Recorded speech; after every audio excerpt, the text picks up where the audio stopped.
Vejamos a seguir um resumo das atividades nesses 3 países da América Hispânica. Nos últimos anos, na Colômbia, as iniciativas de Tradición y Acción e do Centro Cultural Cruzada têm se voltado sobretudo contra os malfazejos acordos de paz entre o governo e os guerrilheiros marxistas das Farc. Durante o ano de 2016, Tradición y Acción fez ampla difusão de um manifesto de 12 páginas denunciando os escandalosos acordos. Os termos das negociações e suas consequências para todo o país haviam sido, durante anos, sistematicamente ocultados da opinião pública pelo governo. Membros do Centro Cultural Cruzada também fizeram a divulgação do manifesto nas ruas de Medellín e introduziram na Colômbia as famosas placas de buzina. Após o término das negociações, Tradición y Acción passou a fazer campanha pelo não no plebiscito que se realizaria em outubro de 2016. Um novo manifesto foi enviado diretamente a 6.000 colombianos, além da publicação de página inteira no jornal El País de Cali e no jornal El Colombiano de Medellín, cada um com uma tiragem de 60.000 exemplares. O resultado foi a vitória surpreendente do não no plebiscito, algo que deixava o governo num impasse. Em razão disso, e ignorando a maioria dos votantes, um novo acordo entre o governo e as Farc foi firmado, desta vez sem a consulta popular. Na verdade, o novo pacto era apenas uma reedição vergonhosa e disfarçada do primeiro. Em 2017, na luta contra o aborto, o Grupo do Chile enviou ao Tribunal de Contas do país o representante Julio Alvear, advogado de renome que forneceu sólidos argumentos contra a liberalização do aborto. Infelizmente, após os trâmites legais, o Chile passou a fazer parte do sinistro conjunto de países a autorizar a matança dos inocentes.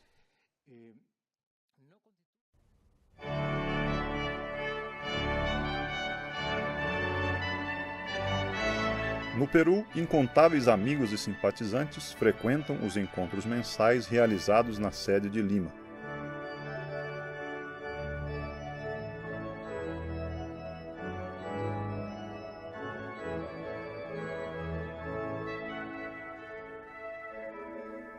Após missa celebrada por Monsignor Schneider em novembro de 2017 em Lima, o prelado proferiu conferência com o tema O Centenário de Fátima, o Reino de Cristo e o Futuro da Família.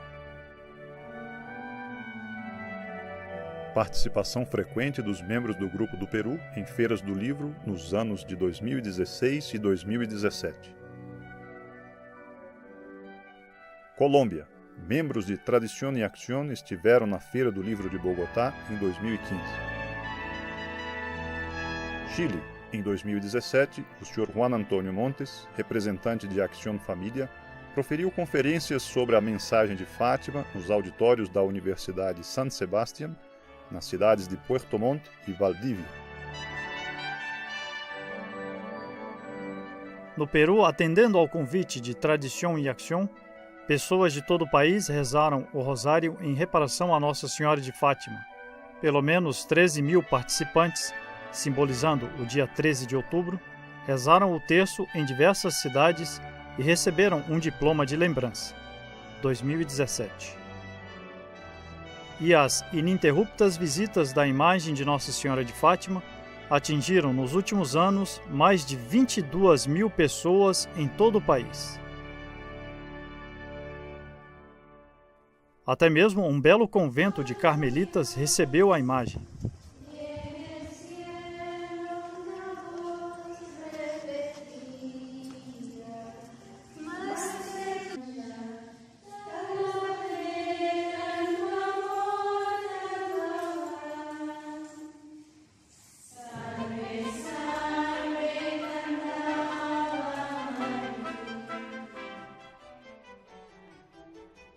Em 2017, no Chile, em colaboração com a Universidade San Sebastián, a Acción Família promoveu a reedição de 4.000 exemplares da famosa obra de Antônio Augusto Borelli Machado, Fátima, Mensagem de Tragédia ou de Esperança. No Peru, lançamento do livro Teologia da Libertação, do Sr. Júlio Loredo, em fins de 2015. A Tradición y Acción peruana iniciou a campanha Cruzada pela Família, com a publicação de um estudo que denuncia a revolução do gênero. O livro, intitulado A Ofensiva de Gênero Ameaça Nossas Famílias, foi lançado em agosto de 2017. Em menos de 3 meses, 2 edições, com 10.000 exemplares, já haviam se esgotado. O livro também foi divulgado nas ruas de Lima pelos voluntários da Tradición y Acción peruana. Colômbia. Em 2016, publicação do livro A Confiança no Sagrado Coração de Jesus. Edição já esgotada de 4.000 exemplares. No Peru, Simpósio Juvenil de Tradición y Acción, em março de 2016. 22 participantes se reuniram em Chaclacayo, a 40 quilômetros de Lima. A partir de então, outros simpósios e jornadas especiais para jovens vêm se realizando, algo que tem redundado no avanço do apostolado entre os jovens no país.